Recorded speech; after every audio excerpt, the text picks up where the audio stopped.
Boucher Khan. Doug Preston wrote an opera, and I'm going to Santa Fe for the premiere instead. This Boucher Khan. I didn't want to get into the snake pit.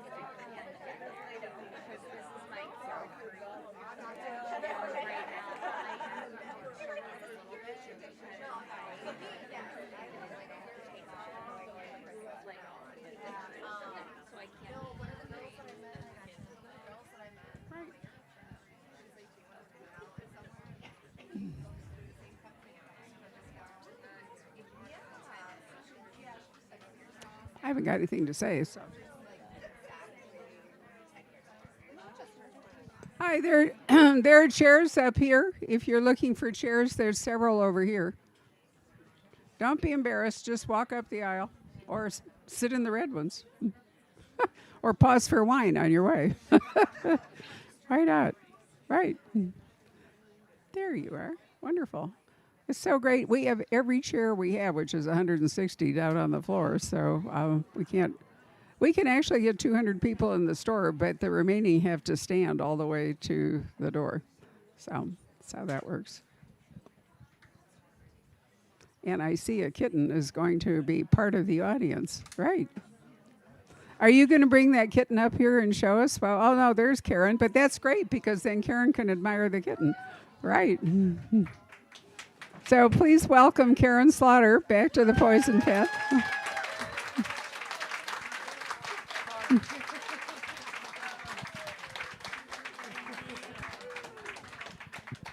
Love it. Does the kitten have a name? You forgot the kitten's name. No, it's okay. I wasn't sure that the kitten actually had a name, but there we are. Hi. I'm looking at you through the shrubbery. Sorry. I was trying to be, really festive here with a plant. Yes. You're not allergic to flowers, right? Some, we'll see. Would you like me to move it? No. Oh, you're good. All right. So, as I was telling people earlier, you and I actually met and had lunch together before you were a published author in New York at the Museum of Modern Art. Remember that? I do. Yep. Yes, with your sister was there. She was there. Yeah. Is your microphone on? Is it on? Yes? Oh, okay. Anyway, it's really been fun to watch the progress of your career. So do you remember all the way back to how you felt having lunch with people who might actually talk about your book, but it wasn't out yet?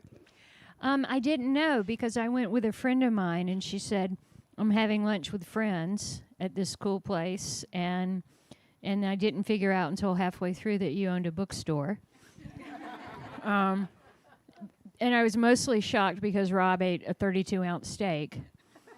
Rob is my husband who's joining us for dinner afterward. Very true. I'll be watching what he eats. I really liked you guys. And then my friend said, oh, by the way, they own a really influential bookstore. And in publishing, there's something called a big mouth, also in fishing. She said that you guys were big mouths in publishing. Well, that's a term I hadn't heard before, but there we are. Right. Okay. So we've tried to be big mouths for you during your entire That's right, career. Yeah. It is a positive turn, though. It's like this is someone with a lot of juice who can talk about your books and help your career, which obviously you have. Well, it's been a real pleasure to do this with you. So who knew back then, that we'd have all these books, we'd have television, we'd have Will Trent. Some of you should have, or maybe all of you have a Will Trent bookmark. We may have come to the end of our supply, but if you don't, you can check on your way out to see if we still have them. But that's really cool. I love it. See, where Will's head is popping up above the book. Right. So TV, do you think it's really made a difference? So attention and sales? I don't know. I hope so. I think that people really like the show. And I think that they've captured the heart of the characters in a very good way. Though the books are a little different. Angie's not going to shoot heroin and murder her pimp. But I like what they're doing, and I think everything helps. What about the standalones? Because you've had, not just Will Trent. And do you have anything coming? I always like to get the TV out of the way because that's the question most people want to ask. Well, Pieces of Her is on Netflix, and I've adapted The Good Daughter and we're going to start filming that the first part of the year, which I didn't realize that I would have to be on set every day, so that was kind of a shock. But it'll be me learning new things. Have you written scripts? No, they asked if I was interested in adapting something, and I said no. And then I thought, well, let me see if I can do this, because it's a very different way of writing. And it's really an interesting way of writing. Everything is mostly expressed through dialogue, obviously. And so I downloaded the software for writing scripts, and I took a whack at it, and I wrote the entire season, 6 episodes. And then I called my agent and I said, do you remember when you said, would you be interested in this? And she said, oh, yeah, that's great. Let me set you up with another writer. And I said, well, I've already written them. And she was like, okay, send them to me. She wasn't expecting much. But then she read them, and the producer of Pieces of Her read them, and they optioned them. And then Peacock is going to stream it. So we're starting filming. Yeah. Wow. That's a lot of news. How wonderful. Yes. I asked her that question because on Monday, Kathy Reichs and the Hart Hansen, who's the showrunner and guy who created Bones from Kathy Reichs' novels about T.M.P. Brennan, we did a whole event together. And actually, Kathy had very little to say. It was mostly Hart talking about, what it takes to do television. But at some point, Kathy pointed out that he had asked her if she wanted to write a script, and like you, she went, no. And then she thought, why not? And she ended up writing quite a few. Mm-hmm. And Diana Gabaldon is will be over in Scotland writing a script towards the end of Outlander, because it's winding up before she's ended Outlander. So that's a real challenge. I was trying to figure out, because it's ending at season 8 and she hasn't written book 10 yet. So at some point there's going to have to be some kind of a bridge between that. But, right. So you seem to be tremendously productive. You haven't let all this TV stuff keep you from writing a novel a year. No, I have not. No. I'm actually almost finished with the next one. So. Oh, that's really good news. Yes. Right. So, still writing in your secluded cabin in the woods? Yes, absolutely. Still me in my pajamas and my laptop. Love it. So, is that in part an inspiration for this book, A Secluded Cabin in the Woods? Yeah, a little bit. It takes place at an eco lodge that you hike into, and it's very exclusive. There's a small number of guests, and so unfortunately I had to do some research and go to one of these places. And I had such a false sense of my accomplishment as an outdoor person. Because, I caught 3 fish, fly fishing, but someone put the boat on the lake, and someone told me where to, or the river, and someone told me where to, throw my line, and someone, handled the fish because they're very slimy. And then someone, of course, had to pack my lunch because I can't feed myself. And it was really interesting, and I had a great time, but I thought, I came home thinking, oh, I'm going to kayak, and then I thought, oh, well, you're going to have to figure out how to do that. No, maybe not. But that seemed like a really fun way to have Will and Sarah kind of taken out of their comfort zone, because they're on their honeymoon, and they're very happy. And it's extremely hard to write happy people because they're so boring. And, it's like writing sex. There's only so many throbbing members, right? So very early on, when I was thinking about how I was going to structure the book, I thought, I've really got to murder someone, right off the top.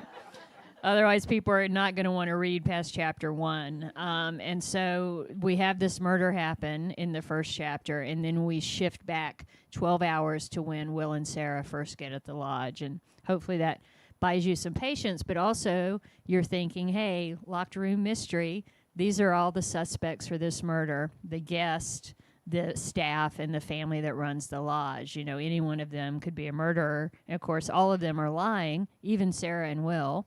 And your job as a reader is to figure out if they're lying for good reasons or bad reasons or because they're a murderer. So they do arrive on their honeymoon, and actually the scream that alerts them something has happened was they're about to have hot sex in the lake. Yes. So I figured you interrupted them because you didn't really want any graphic sex or didn't want to write it, right? Well, I've done graphic sex before, but it skews me out a little bit, like in the lake, because I grew up near a lake, and I know what's in that lake. So, like water moccasins and things like that.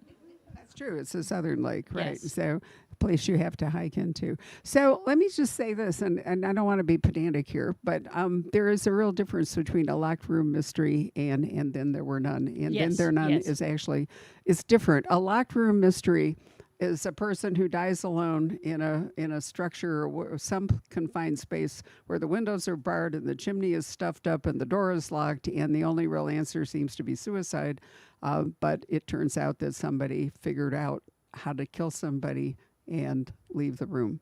And they're called impossible crimes. And the whole point of the book is for you to try to figure out how it happened, and the author not to tell you until you figure it out, right? So there are people like John Dixon Carr who've written whole books about, series of books about puzzling you that way. How did the murder happen? And Then There Were None is really different. What it needs is a place, an isolated place, and then people die one by one. And it isn't about how they died. It's really about who in the world could be killing them one by one.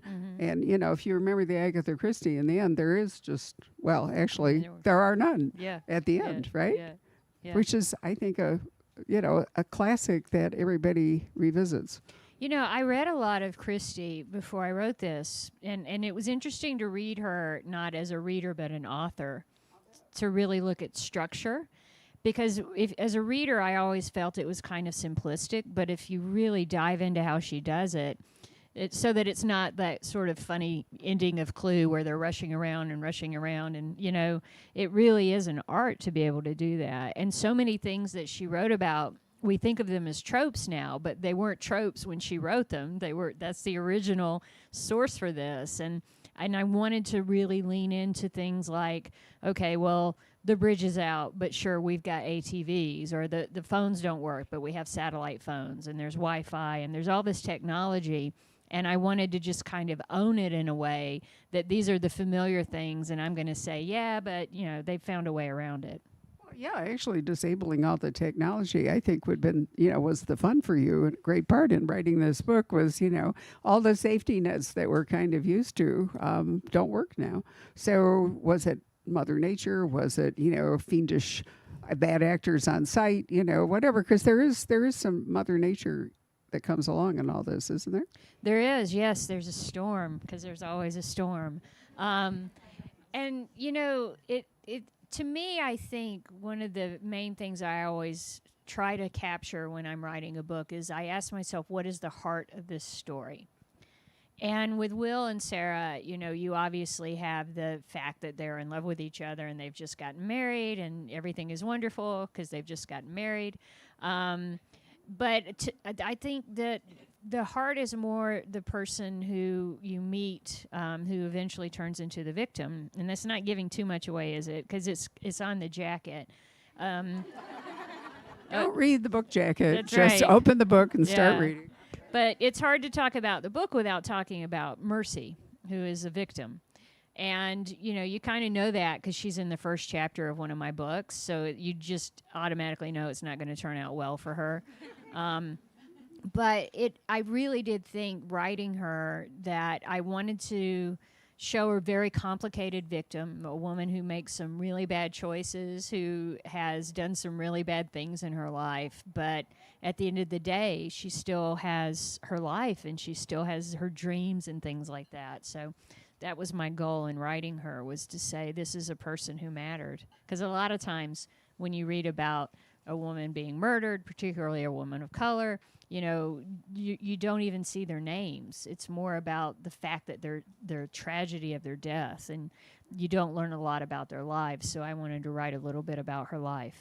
Well, you absolutely did. And actually, the books that resonate the most, I think, at least in the crime fiction genre, you should mourn the victim. It should be a person that mattered. It shouldn't be just some convenient cardboard sort of figure that allows you then to get on with the crime, which is sometimes true in the locked room mysteries. They're just there as kind of a pretext. Actually, the whole line that I've always liked is that you should admire the detective, mourn the victim, and empathize with the villain. Hmm.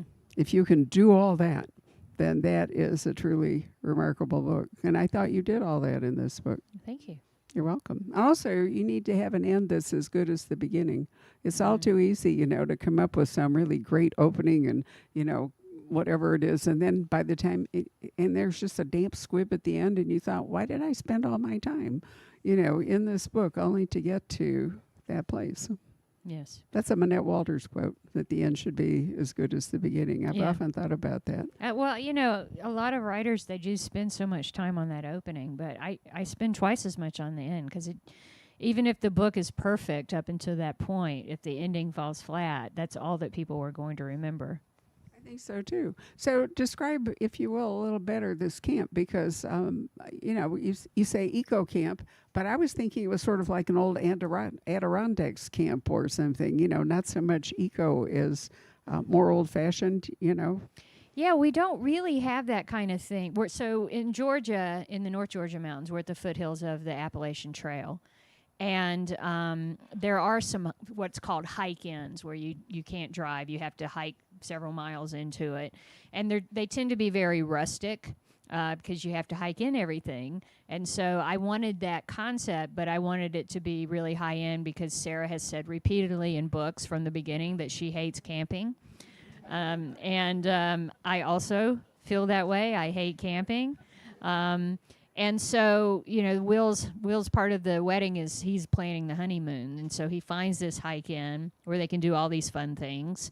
And it's very high end because he knows that Sarah wants to be pampered and be able to have massages and do yoga by the lake and things like that too. And so that it was a big swing for him to do that. But we do have places like that in North Georgia. At an Adirondack camp, they're really not something that we have. I mean, I've been to them. I spoke at one, but that's not the kind of community we have at these places. They tend I was thinking of the rustic part more than anything else, and the forest part. Yeah, even our rustic ones are really spiffed up now.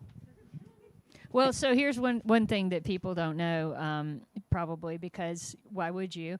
But during the pandemic, when people in Florida and Alabama and everywhere else Googled a place to go to get away from their homes, Blue Ridge, because it starts with a B, was one of the first places that would come up. And so literally thousands of people were flowing in and out of this really small town that's adjacent to where I write for years. And it's really changed a lot of the communities. And so that's why we have these really, there are $10 million cabins up there. It's ridiculous. We could talk about Sedona. Yeah. Yeah. I remember actually trying to drive through Sedona on the way back from Flagstaff in the middle of the pandemic, and I just could hardly. But this was more camping. Aside from all the normal Sedona, structures and all, the campgrounds were just full to the brim with people who decided to, RV. Well, Sedona's small, so I don't think RVs worked nearly as well as like air trailers and all the rest of it. But literally every single space was taken, the sides of the road, the whole bit. So I do think that all kinds of places in nature, got overpopulated. Yeah. But, right. One thing, we have such beautiful national parks all over the country. And I think that's one of the wonderful things that we got out of a terrible thing of the pandemic was people discovering our parks. And now they're going to time tickets. If you, Zion is so overburdened that, Glacier's done that for a long time where you had to actually have time tickets to go through Glacier. But I think you all probably read it in the Republic, I think I did, that Zion can't control the crowds anymore, and so they're going to go for time tickets. Well, they're doing that in Peru at Machu Picchu. You can't just wander up there anymore. So mass travel has done that. But you're right, the national parks are fabulous, and many of them are not populated. People don't go to them. So did you pick a particular one? Did you have an image of this camp, or was it sort of a... I did. I looked at several online. The one I went to, I went to one in Wyoming that was just amazing. And I just took different elements that I liked and that would work for the story. There's a map in the front of the book that I worked with an artist to create, and it was really fun, you know, as I was doodling out where things go, you know, with the lake and the different cottages, and thinking, well, Will's going to be standing here, and he needs to be able to see the parking pad, and he needs to see someone come out of this cottage, and, you know, all of that, figuring out all those moving pieces was really a lot of fun, but it was great because I got to do it from scratch. So talk about the family some, because I mean, this is again a book where really the heart of this is, you know, a family trying to come to terms with various changes. Yeah. So it's the McAlpine family, and it's their lodge, and it's been in the family for generations. And the current family that lives there and runs it, the father, who's always been in charge of everything, has been injured in a horrible accident, in a bike riding accident, which is one reason why I didn't go bike riding when I went to look for things. I was just thought, well, that would just be too close. But what's happened is his daughter Mercy, who is basically the family screw up. You know, she's never been reliable. She's struggled with addiction. She's with an abusive asshole of a man, and she's not leaving him. And she has this son she loves, and she's trying to shield her son from all these horrible things in her life. And she suddenly takes over the lodge, and she's actually good at it. And for the first time in her life, it gives her a sense of purpose. And instead of being proud of her, her father is really angry because she's doing the job he can't do, and she's doing it really well. And there's a lot of tension there. And, you know, there's, as a crime writer, it's a good way when families don't agree with each other, and you have the question of succession and all that, to pull a lot of tension from that. So it is sort of like Succession, but without the helicopters and all the fancy houses. No, I mean, yeah, succession comes to mind, but I think, you know, shared ownership is a difficult thing. It doesn't have to be a family. It could be true in a business. It could be true in many situations, that when more than one person owns some sort of organization, it often leads to disaster.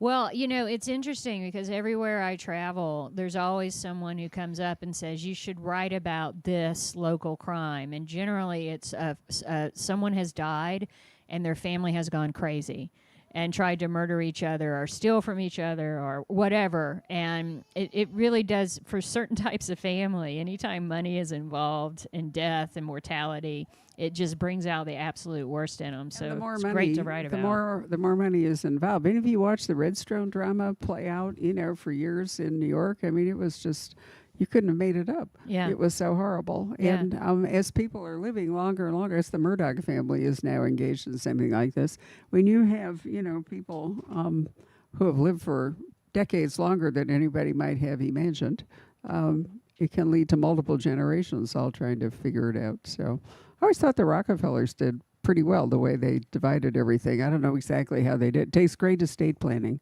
Any of you here who have not done estate planning and you have children or whatever, you ought to think about it, because the damage that will occur if you don't will be serious. Listen to the former lawyer. And you bet. I have presided at quite a few. My brother and I really talked about that. And when our parents died, I mean, it was so beautifully engineered that nobody had a chance. When you murdered them? Or no? Sadly, no. My mother died at 96. I'm catching up to her. I realized today that my dad would have been 110 last month. Wow. He didn't live that long, but I mean, just, you know, that's a life. It's a long time. 1914. Yeah. I realized that it had slipped on by me. You all read about the oldest person in the world recently died at 117, and now we're at 2. They're called super centenarians, right? My neighbor, when I lived in my old neighborhood, she was enrolled in Emory's program on superagers, and they kicked her out because she aged out of the program. And she was she would go down to the mailbox every day, and, you know, if I happened to be there, I'd be sitting there talking to her for about an hour. But she knew Margaret Mitchell and hated her. Yes. Why? Well, Tell because us. my neighbor worked at a library, and Margaret Mitchell would come in and she would have a Band-Aid on her finger and say, "Oh, I can't sign books." And then they would have to tell everybody. And she said she would just sit there on the table, not in a chair, on a table, and she would swing her legs. And I just thought that was the rudest thing, and I thought that was so adorable because I'm there in like my pajamas basically. Margaret Mitchell's the author of Gone with the Wind, if any of you are puzzled. I don't assume anymore that people know the older classics just because, I read them in real time. Sort of scary. Right. And increasingly that is true. I find that remarkable. Let's talk a little bit about Will and Sarah. Sarah's a widow, and Sarah has been married once before. Yes. So is there trauma involved here for her, or joy or sadness, or how does she feel about getting married again? It's a little mixture. I mean, she's very happy, but she's mindful, I think, of the mistakes she made in her previous marriage and that she doesn't want to make those again. And so throughout the book, you see her kind of thinking, okay, I'm not going to be this kind of wife because, you wouldn't think on your honeymoon there'd be a horrific murder, but you would be wrong if you were in one of my books. And so Will is doing his usual throwing himself at a problem, and Sarah doesn't want to nag him. And she even says to Faith, I didn't marry him to change him. And so she just says to him, look, you need to realize it's not just you anymore. It's me, and it's not just your life. It's my life too. And I think that's informed by the fact that she lost her husband before. She's a widow, and she doesn't want to lose this man that she's in love with. And so it's a good correction, but it's also Will figuring out, oh, this is not the toxic relationship of my first marriage where everything I say is going to be weaponized against me. And hey, she's not my mom. I don't have to lie to her so I don't get in trouble. And so they're both kind of finding their way through how their relationship is going to work. When you started out writing Sarah and Jeffrey together, did you anticipate that you were going to knock him off at some point? In the third book, I thought I'm going to do it. Yeah, I did. And if you pay attention to the next two books, you know it's coming. And Mark Billingham, of all people, figured it out because we were doing an interview together, and he said, and I'm like, well, if that idiot can figure it out, I need to be more careful about what I'm doing. And only my editor and I knew that it was coming. And of course, she got pregnant and went on maternity leave. And she's British, so that's like real maternity leave, not 3 days. Say it's like 6 months. I know, yeah. It's really generous. She was coasting it out. And so I had to deliver it to the editor who took her place. And I remember her calling me, and she said, I'm just speechless. And that's how everybody found out, is when they read the book. But it was planned. I planned it all along. Between the fourth and the fifth Grant County book, I wrote the first Will Trent book. After the last Grant County book, I wrote the next Will Trent book. And then by the third book, I knew Sarah was going to be in there. So all that was carefully planned over years. And you decided to keep Sarah, but did you decide to keep Sarah for Will, or did that gradually come about? I knew it was for Will. I did, yeah. Yeah. So she didn't share it with you, right? No, but nonetheless, I love the Grant County books, but I can see that you felt maybe, a little circumscribed that at some point Grant County was going to be too small for the kind of books that you wanted to write, and therefore Atlanta, an urban setting would work better. I mean, Jeffrey was a perfectly okay guy. It wasn't like, well, I'm glad. Yeah. Disposable, right? I know. No. No, I minded it when Jeffrey died. I don't know how you all felt, but I did. No, I really did. It's hard. It's hard. If you've done a good job as an author, which Karin has done, you really are invested in the characters. You really get to know them. And I think as a reader, you mourn that. I'll tell you what, during this for 35 years, what I have noticed that the most anxiety from all of you comes at the thought when an author is in ill health or actually dies. All of you go, oh, it's too bad about Karin. No, what you go about is, what's going to happen to Sarah? I mean, seriously. No, I really mean it. Are you planning my death, Barbara? I've seen it so often that readers are so invested in the characters. I mean, they like the author, but the characters are the ones they live with all year. They see you from time to time, but they get to spend days, weeks, months I'm with your fine characters. With that. I think it's great, and it was really hard to make that decision about Jeffrey, and it could have just been disastrous for my career because it pissed off so many people. And I got a lot of angry letters, and I was at Thriller Fest with the book BoucherCon, and I got onto an elevator, and I felt such hatred. And I thought, I got to get off this elevator. Somebody's going to kill me. And I said, oh, I left my purse, which I don't carry a purse. And I got off at a floor, and as the elevator doors were closing, this woman said, we'll never forgive you. And then I was in Germany, and this was recent, like in the last 5 years I was in Germany, and you know those great chocolates they have that are called cat tongues? They're so delicious. And so these women gave me this box of cat tongues, and they were sealed, so I'm like, I'm definitely going to eat these. I took them back to my room, and there was a card, and I look at the card, and it said, we will never forgive you for killing Jeffrey. And then...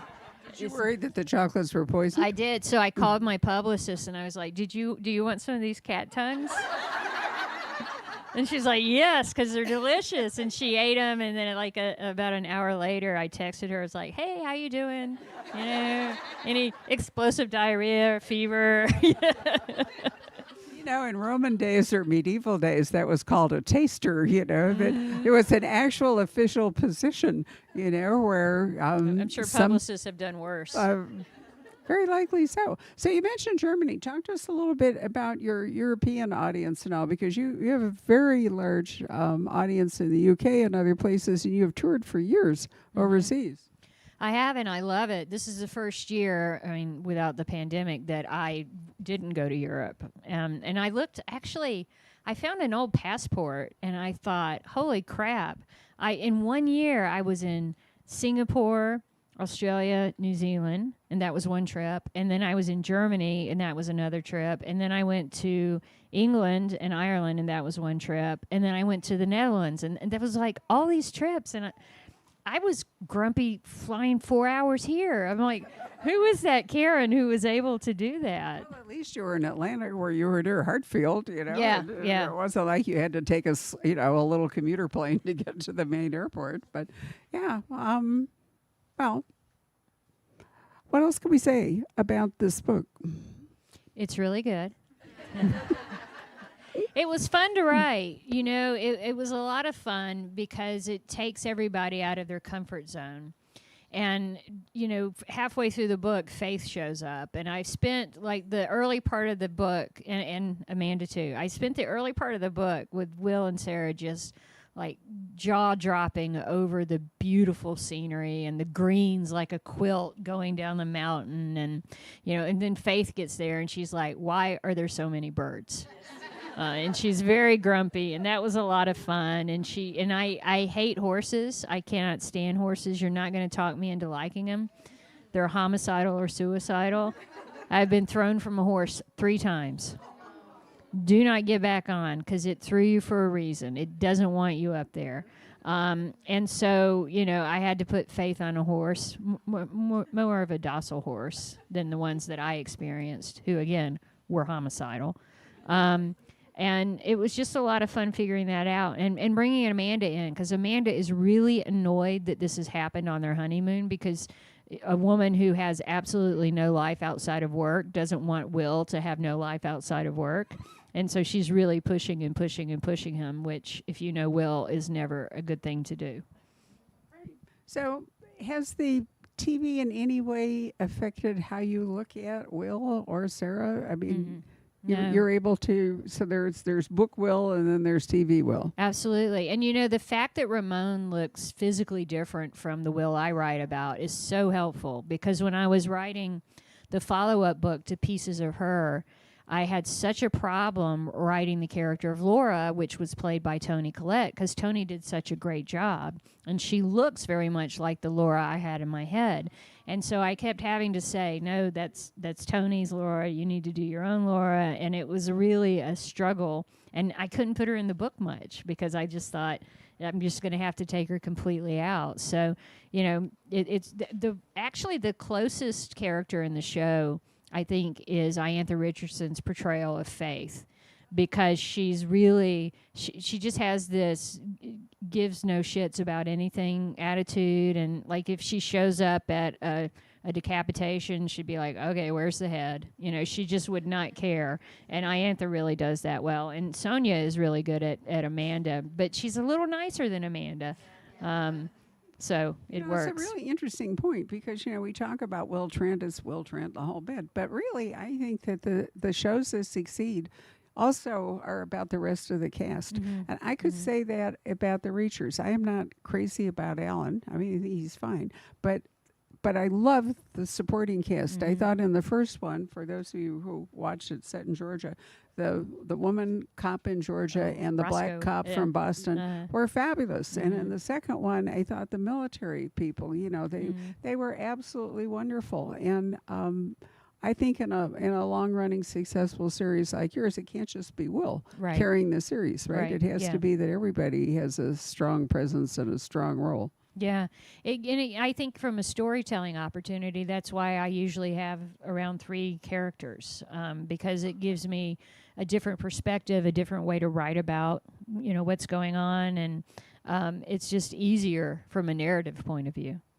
No, I think you do a wonderful job structuring your books. And this was interesting having Mercy die at the beginning, and then you go back, and this is how we got there, which I think is a really intriguing way to tell the story. Well, thank you, Barbara. Well, you're entirely welcome, Karin. I've read all your books, so, we have these conversations, so it's impossible to do this if you don't actually read the book, right?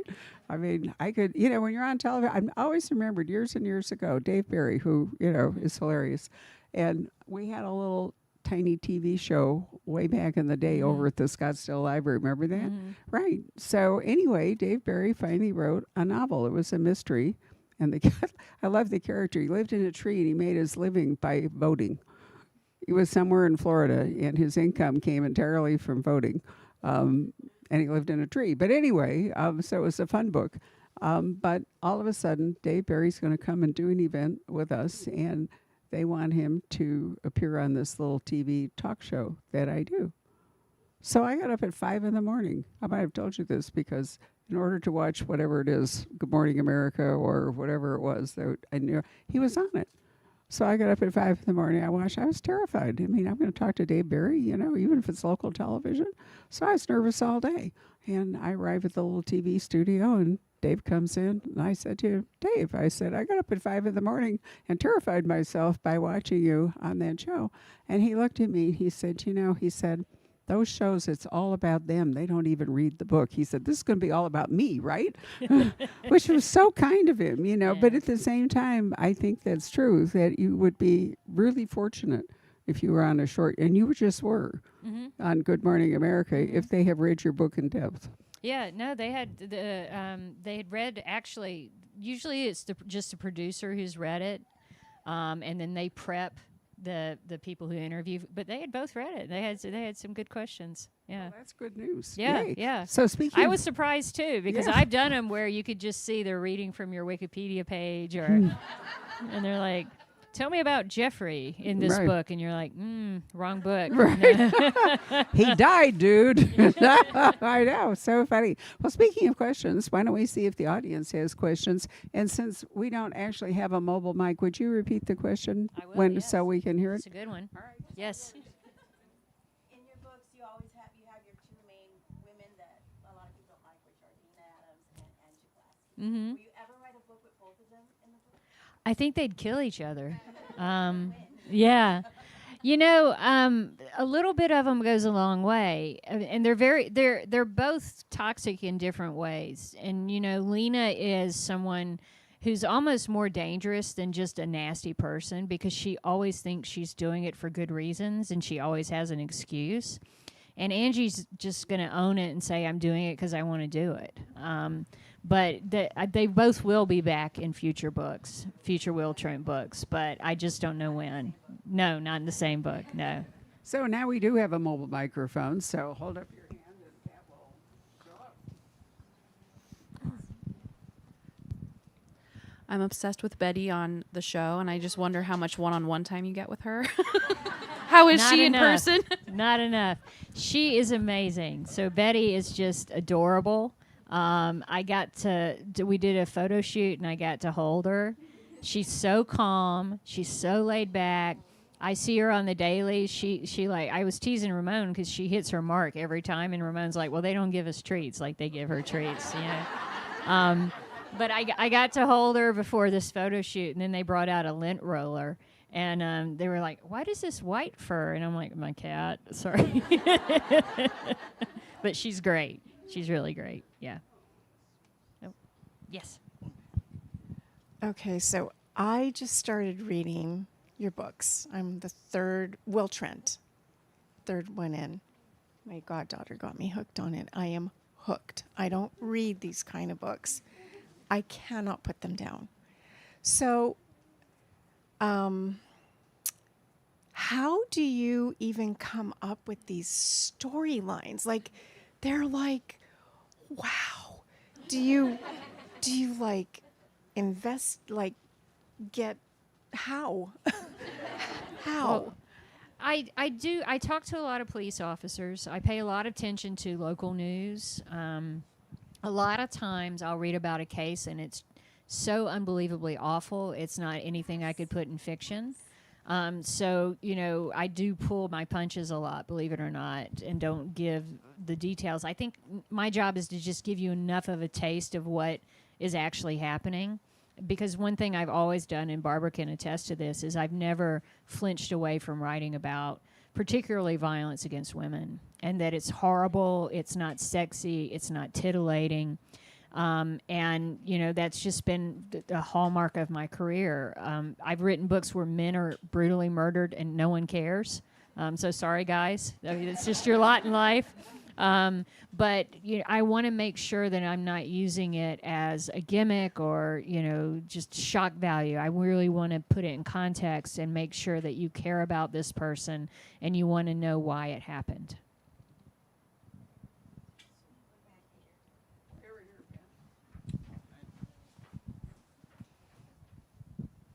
Hi, my favorite book that you've written is Pretty Girls. It's the Thank one that you. introduced me to it. And as much as I love Will Trent, I think your standalone novels, for some reason, are really what keep me coming back. Will we ever see an adaptation of Pretty Girls?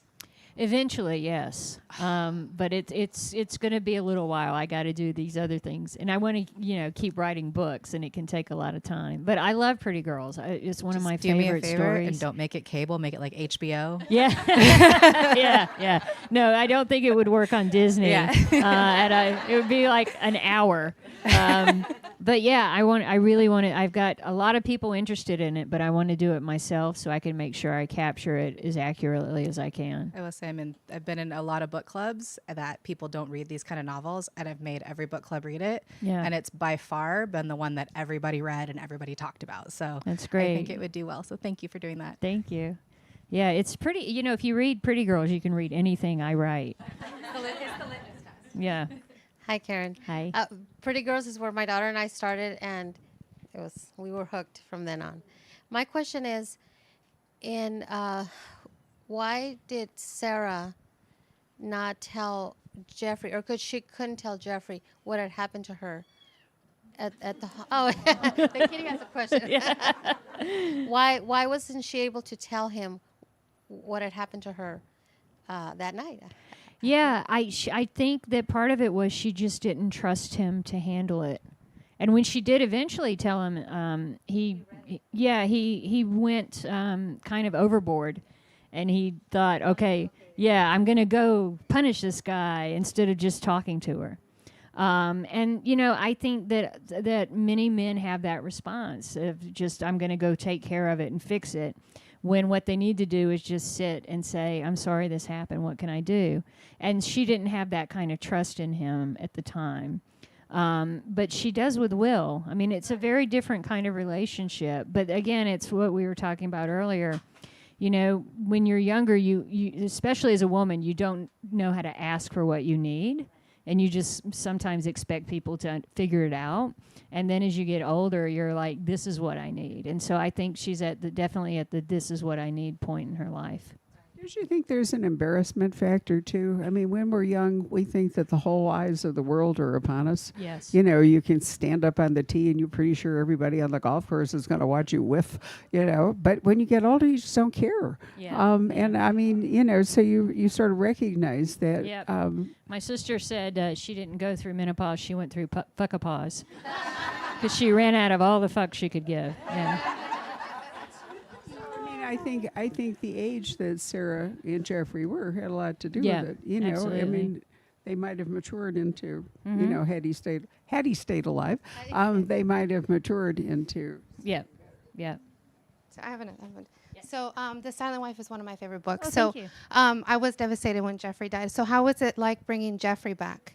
It was a lot of fun. It was interesting because when I first started writing Jeffrey, it was right around 9/11, and we were like really gung ho for.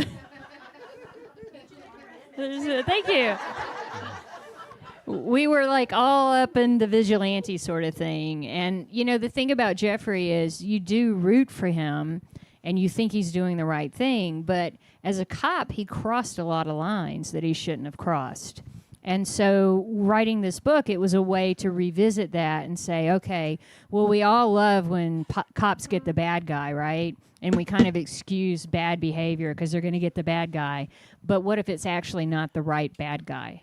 And so we're leaving another bad guy out there because we got the wrong one. And I wanted to explore that a little bit. So it was fun writing him, and with a little more perspective on who he was. And it was also really interesting, I thought, for Sarah and Will in their relationship to have that happen and to figure out how they're going to navigate that. Because Will hates Jeffrey. Yeah, he hates him so much, yes. Yeah.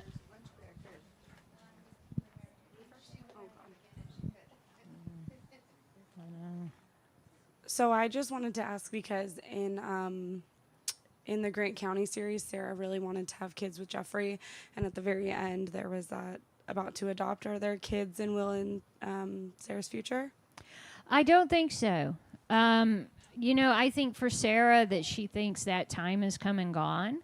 And for Will, I think it would be so fraught for him because it was just such a point of anxiety. And I've talked to a lot of adults who've come out of the foster care system, and just their fear that they know all the bad things that can happen to kids, and that being in charge of protecting one, would be just too much anxiety for them to live with. And so, I don't think I see that in their future. I mean, Faith has her children, but they're incredibly convenient children because, they're mostly off to the side, and I really can't stand babies because I find them very emotional, and they have poor motor control, and they're generally very sticky.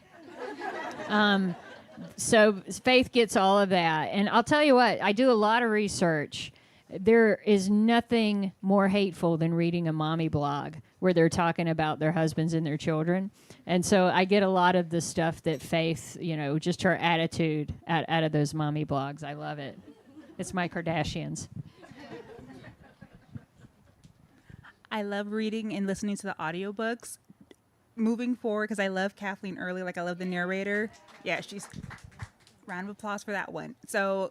kind of, are you locked in permanently moving forward? Like this is your narrator. You're Yep. not. Okay. I even I had her do redo the previous ones in my last contract. I had that because she's such a wonderful reader. Yeah. I'll let her know you're happy. Yeah.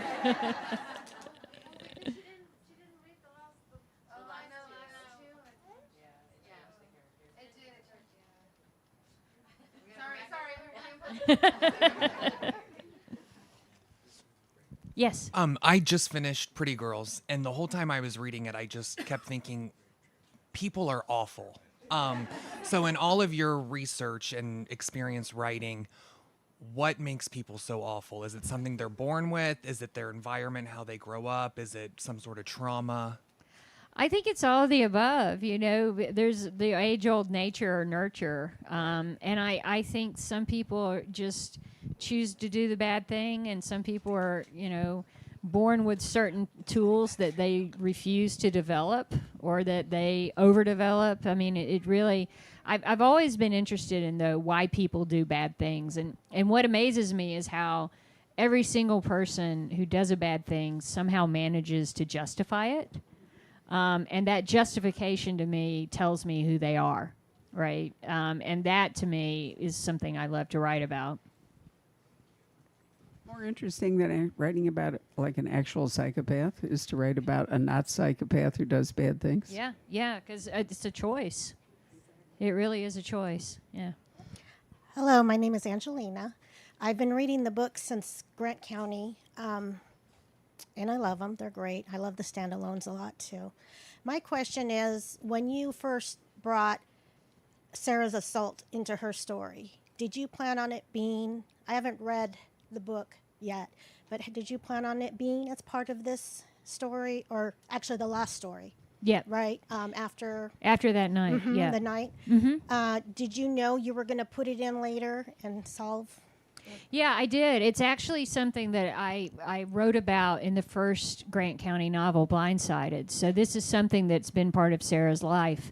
And I really wanted to get her to a place to talk about it. And honestly, you know, it was kind of a response to people talking about the backlash to Me Too. Like, okay, women, you've had enough time, that you got your 2 years. And to talk about primarily how awful we treat women who have been through that. I got a first-hand glimpse of it when I was in college because I had a close friend who was sexually assaulted, and I thought, okay, well, one thing I can do is I can volunteer for the assault hotline. And when I got there, they said, look, you know, we'll give you this training, but don't worry if you last an hour, if you last a day, if you last a few months. The average is like 4 months. And so I was determined to last 5 months. I was white knuckling it. And the first thing they taught us to say is it's not your fault, because every single woman started out her story with, I shouldn't have.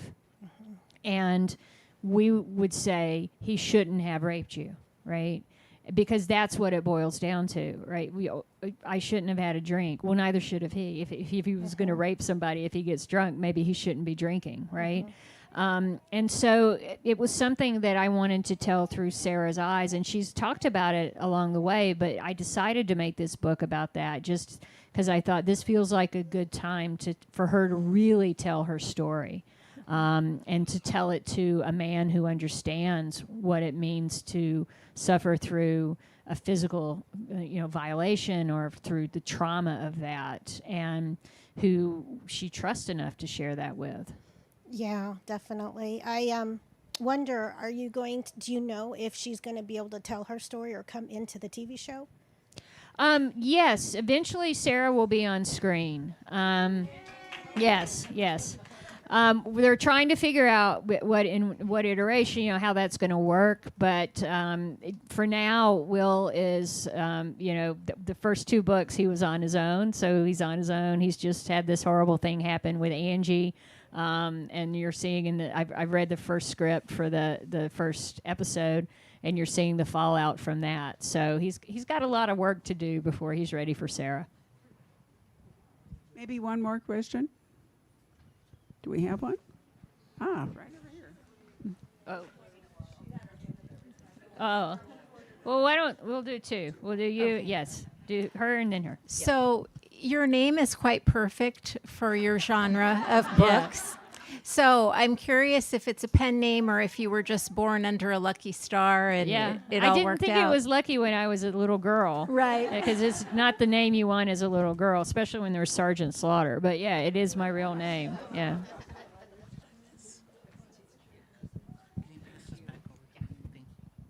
Hi. Hi. I'm curious about your process. I'm fascinated by that piece. You said that you mapped things out, and I know there's a lot of Easter eggs in your books here and there. in my mind, I picture like a huge timeline hanging on your wall in a room. Does that happen, or is it just all in your head? It's all in my head. That is amazing. It's really, really stupid. Because, like in one book, Will is 34, and in the next one, he's 33. So those sorts of details, I've started to write them down. But I do have the knowledge of what came before. It's just what I'm planning ahead of time. I have to definitely write down now, and I scribble them on index cards and keep them. And then when I start the book, I'm like paging through them, like what am I doing? Well, thank you. It takes a lot of work. But thank you.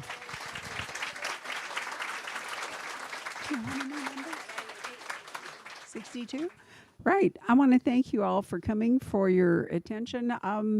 Is 5 o'clock a time that does this work for people? Because we don't normally do this, but I think moving forward, this is actually a very good time. So no dire objections. So what I'd like to do is to thank you for coming by giving away a book. I know, I love doing this. And so these are advanced reading copies. So these are not the finished book, but these are the books that I get to read early. And this one by A.E. Gauntlet is called The Stranger at the Wedding. He's a British author. If he weren't, and I could get him here, I would get him here because this is a really stunning debut.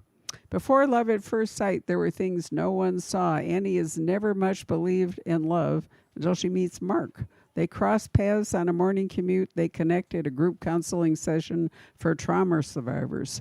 Now, you think that this is going to move forward as an idyllic marriage, and I'm telling you, it goes in a direction. Even Karin will be surprised should she read this one. And it does deal with some themes in your books, but in a British way, which I think is great. So, what'd you say, 62? Okay, so those of you who bought a book have a number in your book, and I'm going to ask Karin to pick a number between 1 and 62, and that person will go home with Karin's book and this book. 49. Oh, wow. Wonderful. Here you go, Pat. Thank you very much. Yeah, we can do that, right. So that book is actually, for those of you, we have some subscription clubs. If you join, we pick out what we think is the best book in one of the 6 categories a month, and we send it to you, and you get free shipping, which is not inconsiderable given the cost of shipping. So that book is our September British Crime Club Book of the Month. I encourage you to sign up for one of the clubs because it will save you if you don't actually come into the store to collect your books. It will save you shipping. But I also think that choices that we make, we sort of filter what's out there for you. You have to trust us as good readers, but then we are. And there are, in fact, staff pick shelves on either side of that large, where the kittens are. And you can always look at the staff pick shelves and figure out which of our staff has a reading taste similar to your own, right? That's why we have a lot of them, and we're all really different. Anyway, let's give Karin a round of applause. Thank her for coming.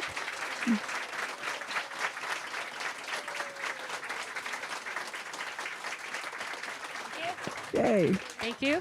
So this is the part where we have to ask you to move the furniture. I'm really sorry about that. But ideally, you will move your chairs to that side of the store because they slide off the wall here and they could end up hurting you. And then if you could line up by number, Karin, is this okay with you just to stay here? So Karin will stay here and you can line up by number and we'll go from there.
Ladies and gentlemen, for those of you who are still waiting, we still have plenty of wine that has been pre-poured. So if anybody would like another glass, feel free to grab yourself one. Thank you.